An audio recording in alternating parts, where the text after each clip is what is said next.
मैंने पत्रकारिता भी किया था, जनहितकारी पत्रकारिता किया था और आज भी पत्रकारिता से अलग होकर भी मैं जनहित का काम करता ही रहता हूं। हम लोग उसमें आएंगे तो आम लोग के साथ उसमें ये तय होगा कि आगे हम लोग क्या रणनीति अपनाएंगे। नगर पंचायत के कार्यपालक पदाधिकारी का जो आदेश है वो अवैध है, उन्होंने कानून का पालन नहीं किया है, कानून को तोड़ा है। 7 तारीख के बैठक में जब सारे लोग रहेंगे तो उसमें सर्वसम्मति से तय किया जाएगा कि आगे आंदोलन कैसे होगा।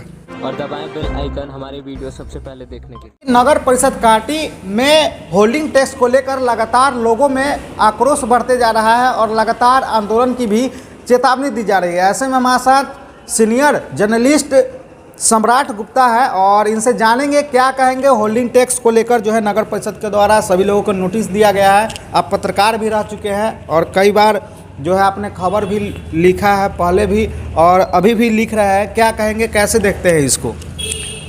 हमारा देश लोकतांत्रिक देश है और लोकतांत्रिक देश में कार्यपालिका का जो अंग होता है, मन सरकारी पदाधिकारी, जिसको सरकारी भाषा में सरकारी सेवक कहते हैं, उनका काम कानून की रक्षा करना है।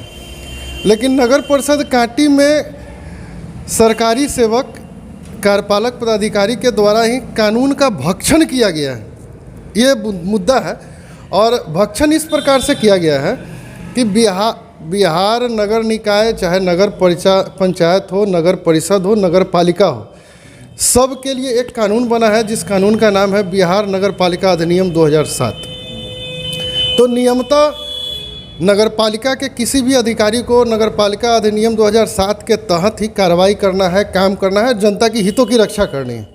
लेकिन ये कांटी नगर परिषद में जो मामला बना है, उस मामला में ये देखने को आया है कि कांटी नगर पंचायत के कार्यपालक पदाधिकारी, जिन पर कानून के पालन की जवाबदेही है, जिनको विधि व्यवस्था कानून के तहत बनाए रखने की जवाबदेही सरकार ने दिया है, उन्होंने ही कानून को तोड़ा है। तोड़ा इस मायने में है कि धात्री कर, अंग्रेजी में जिसे होल्डिंग टैक्स कहते हैं, वो नियम है। अधिनियम 207 के तहत यह नियम है कि होल्डिंग टैक्स लेना है। आंतरिक मतलब किसी भी नगर निकाय को चलाने के लिए उसका कर ही स्रोत होता है, तो वो लिया जाना कहीं से गलत नहीं है। लेकिन उसकी भी एक प्रक्रिया है। बिहार नगर पालिका अधिनियम 2007 में स्पष्ट कहता है कि पहले धारा 155 के तहत किसी भी नागरिक को पहले बिल देना है। 156 के तहत उस बिल में का भुगतान कैसे होगा, कितने अवधि का समय दिया जा रहा है, उसकी प्रक्रिया भी उसमें अंकित करनी है। और धारा 157 के तहत उस बिल को उस नागरिक को उपस्थापित करना है, उसके सामने प्रस्तुत करना है, किस माध्यम से करना है वो भी उसमें अंकित है। तो मेरा सवाल यह है कि अगर धारा 155, 156 और 157 के तहत नगर परिषद के कार्यपालक पदाधिकारी ने बिल उपस्थापित नहीं किया और धारा 157 के तहत जुर्माना और ब्याज के साथ सीधा नोटिस थमाया, तो कहीं ना कहीं निश्चित रूप से वो कानून का, बिहार नगर पालिका के अधिनियमों की धज्जियाँ उड़ा रहे हैं। वे मनमानी तरीके से, निरंकुश तरीके से जनता की सुविधा के देने आए हुए हैं, लेकिन वे जनता की दुविधा को बढ़ा रहे हैं। कहीं ना कहीं आप तो जो है नगर निगम था, उस नगर पंचायत था यहाँ पर, तो उस वक्त भी पत्रकारिता किए थे। क्या उस वक्त भी टैक्स को लेकर कोई फरमान उस वक्त जारी किया गया था? क्या टैक्स के लिए फरमान अभी तक मेरे नज़र में नगर परिषद के द्वारा या नगर पंचायत के द्वारा कभी भी बिल नहीं दिया जाता है। मतलब 155, 156 के तहत जो बिल देना है, उसकी प्रक्रिया आज तक अपनाई नहीं गई है, नहीं गई थी यहाँ पे।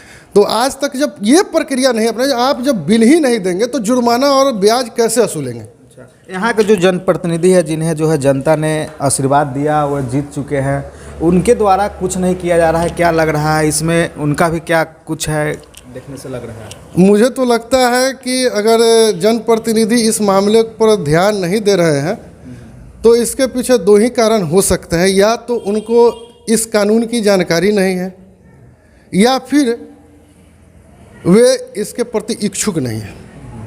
एक पत्रकार के नाते जनता से भी कई लोग सवाल करते हैं कि आप लोग क्या कर रहे हैं, तो आगे क्या रहेगा? आप तो काफ़ी अनुभवी भी रहे हैं, क्या लग रहा है आने वाला समय में क्या रहेगा लोगों के लिए, क्या करना चाहिए? मैंने पत्रकारिता भी किया था, जनहितकारी पत्रकारिता किया था और आज भी पत्रकारिता से अलग होकर भी मैं जनहित का काम करता ही रहता हूं और इसके लिए नागरिक अधिकार मंच का एक गठन हुआ है जिसकी बैठक 7 तारीख को कांटी मध्य विद्यालय कांटी कस्बा में है। और उस बैठक में आम लोगों के साथ, जब आम लोग उसमें आएंगे तो आम लोग के साथ उसमें ये तय होगा कि आगे हम लोग क्या रणनीति अपनाएंगे।